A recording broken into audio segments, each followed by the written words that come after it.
श्री गणेशाय नमः। श्री सरस्वत्यै नमः। श्री सद्गुरुभ्यो भगवान देवराहाय नमः।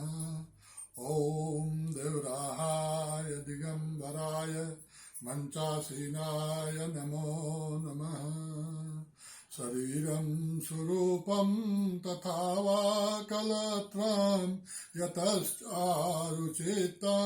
धनं मेरुतुल्यं गुरोरन्ध्रपद्मे मनस्येन लग्नं ततः किं ततः किं ततः किं ततः किम् मंगलकरणी कलिमलहरणी तुलसी कथा रघुनाथ की।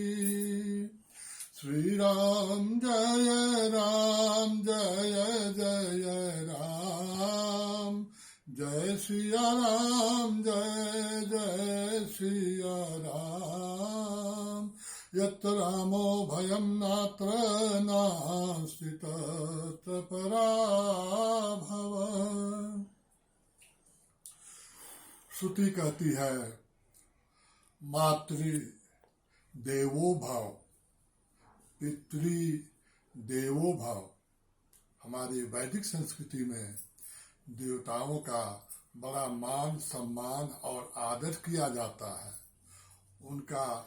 उनकी पूजा पाठ की जाती है।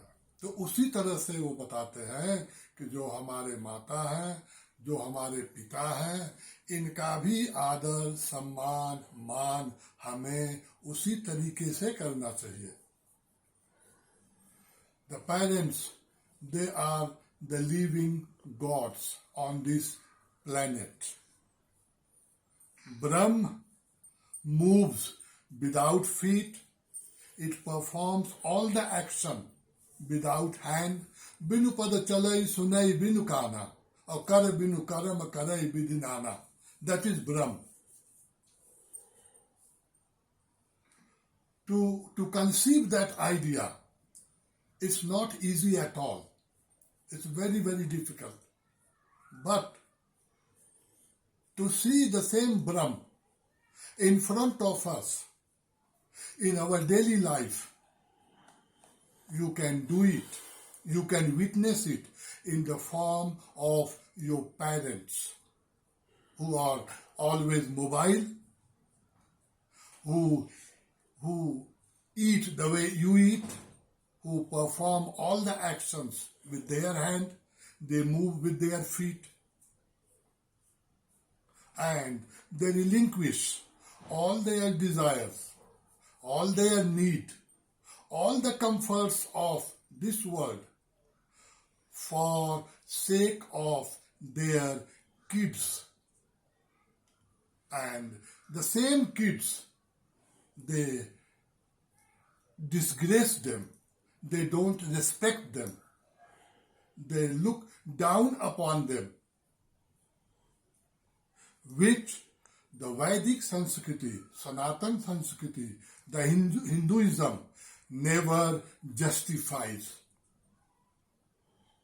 That's why it cautions us that we should always respect first our mother and then the father like God.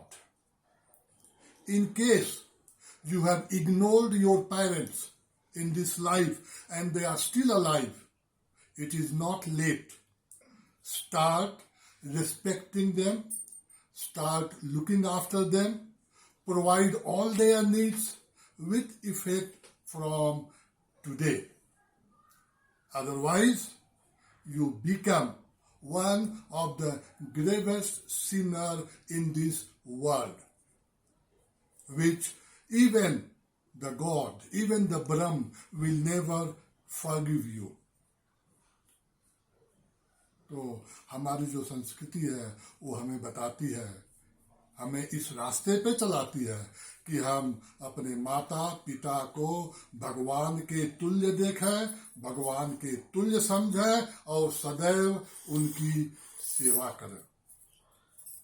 चलिए अब आपको रामचरितमानस में ले चलते हैं। जहाँ हमारे बाबा गोस्वामी तुलसीदास जी महाराज राम नाम की महिमा के विषय में वर्णन करते हैं। बाल कांड में बाबा जी बताते हैं कि अगर भगवान नाम का जो राम है, भगवान राम का जो नाम है राम, इसका जप बिना रूप को देखे भी किया जाए तो बताते हैं सुमिरत नाम रूप बिन देखे आवत हृदय स्नेह विशेष। तो इस जप से, इस नाम के जप से बताते हैं कि जो भगवान का रूप है वह विशेष प्रेम के साथ हृदय में आ जाता है।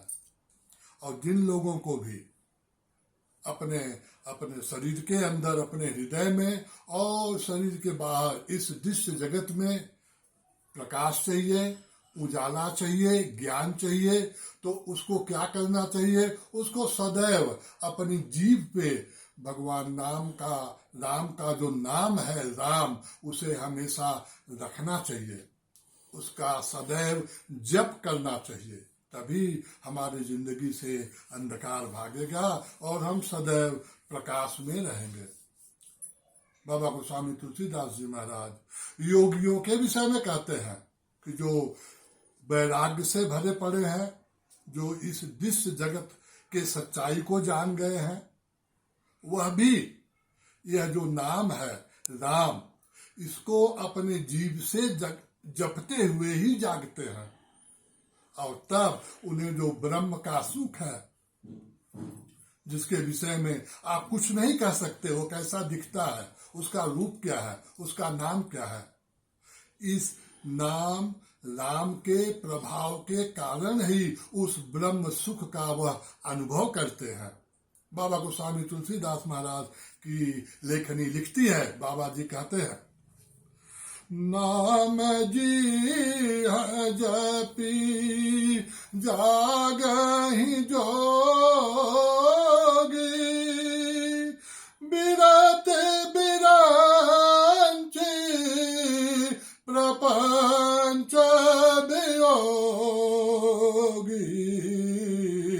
श्री राम जय राम, जय जय राम। ब्रह्म सुख ही अनुभव ही अनूपा, अकथन नामय नाम न रूपा। श्री राम जय राम। आगे बाबा गोस्वामी तुलसीदास जी महाराज बताते हैं कि जिन लोगों को भगवान का जो गूढ़ रहस्य है उसको जानना है, तो उसे जानने के लिए भी आपको जो यह नाम है राम, इसका जप करना चाहिए। और आगे बाबा जी बताते हैं कि जो भी साधक बहुत प्रेम के साथ, लौ के साथ इस नाम का जप करते हैं, वह जो आठों सिद्धियां हैं, अरिमादिक आदि, उन सबको प्राप्त कर लेते हैं। और जिस किसी के ऊपर कोई भी संकट हो, उस संकट के निवारण के लिए भी अगर भक्त प्रेम से भगवान राम के नाम का उच्चारण करता है तो संकट से निकल जाता है। जपहि नाम जन आरत भारी, मिटहि कुसंकट होहि सुखारी। श्री राम जय राम। तो भक्त उस संकट से, वह संकट टल जाता है, उस संकट से निकल जाता है और वह सुखी हो जाता है। बाबा जी बताते हैं कि नाम के जप का, जो भगवान राम के नाम का जप करते हैं, वो 4 प्रकार के लोग हैं। कुछ को धन चाहिए, कुछ को ज्ञान चाहिए, कुछ को भगवान राम का जो गूढ़ तत्व है वह चाहिए, और कुछ को जिज्ञासा होती है उसके लिए। तो ये जो 4 प्रकार के भक्त हैं, ये सब नाम के प्रभाव से उदार हैं और बहुत ही अच्छे हैं। फिर बाबा जी चारों जुग के विषय में बताते हैं, कहते हैं चहु जुग चहु श्रुति नाम प्रभाव कल विशेष नहीं आन पाऊ। तो चारों युगों में चारों वेदों में नाम का ही प्रभाव है, और कलिकाल में तो नाम का प्रभाव बहुत ही विशेष है, इसलिए हमें नाम का ही आचरण करना चाहिए। पायो परम विश्राम राम समान प्रभु नाही कहूँ। सर्वे भवन्तु सुखिनः सर्वे सन्तु निरामया सर्वे भद्राणि पश्यन्तु मा कश्चित् दुःख भाग् भवेत्। हर हर महादेव। जय सिया राम। ओम शांति शांति शांति।